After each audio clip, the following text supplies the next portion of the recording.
Jake, I guess I'll start. Yeah. Being at the first event, how excited does that make you for when it's your turn? Yeah, whenever you're at fights live, it always makes it a lot more exciting, especially being here. The fights have all been great so far. The crowd's enthusiastic, so it makes it really exciting. Something's been talked about for a while, so I'm glad it's finally kicking off. I haven't fought. It's been almost a year now. I think it's been really close to a year, so I'm ready to get back in there and win another world title. What was your initial reaction when you heard of the PFL the first time? First, you're skeptical. Is it going to happen or not? You hear this $1 million tournament. Sounds like a lot of money. So are they going to do it? And then, it's finally coming together. So I'm super excited. I decided to stay with them and didn't run off somewhere else. Being the veteran probably of everyone in your division and you being the favorite, you kind of have a target on your back. Are you used to that, or does that excite you? Or? Yeah, I'm kind of, I've fought through so many shows. I've been the target, been the underdog, done both ways, so I don't really care. It's there are a lot of tough up-and-comers, so I'm not looking past these guys, but I plan on going out there and winning the title.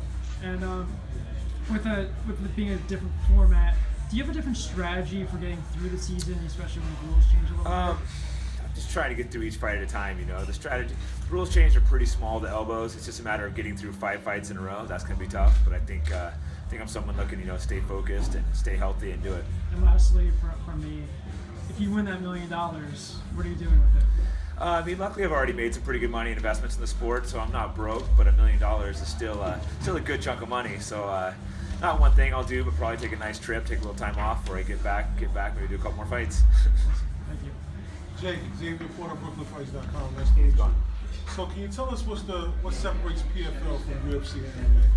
It's just, they treat the fighters better. It's also, it's no politics. They're doing a season where if you win, you move forward. The UFC is kind of, they pick and choose to give the titles based off who they like a lot, They let guys pick their fights. There's no picking their fights here. It's just it's a set system. You go and you fight.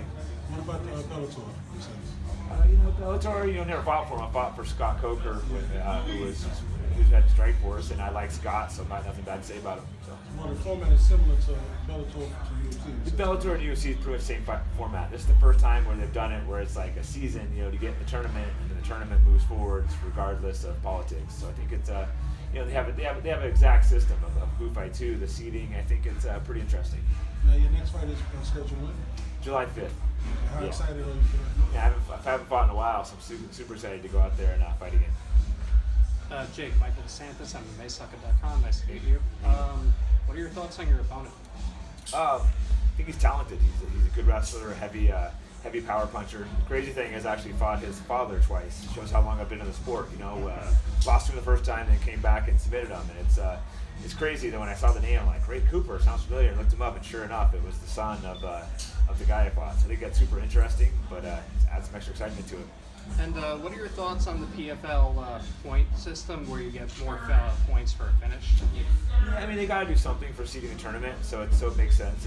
You got to have some kind of scoring system. So I think it's fair. I think if you win both fights, you're pretty much guaranteed into the.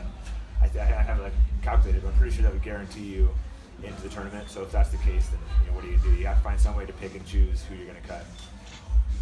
Jake, Keith Schill in the MMA Takeover. You've been in the sport for almost 20 years. We're in Madison Square Garden right now. Do you ever think this day would come way back in 1999? No, my first fights were Indian reservations, tents and stuff. So we definitely didn't see fighting Madison Square Garden. So it's pretty cool how much the sport's changed. Yeah. Back of bars, ballrooms. Yeah, we fought in some ghetto places. Yeah. Especially in California, it was illegal when I used to do it. So we'd have to go in Indian land and fight. So obviously you've reached the highest level. You've got one of the best resumes of any fighter in history.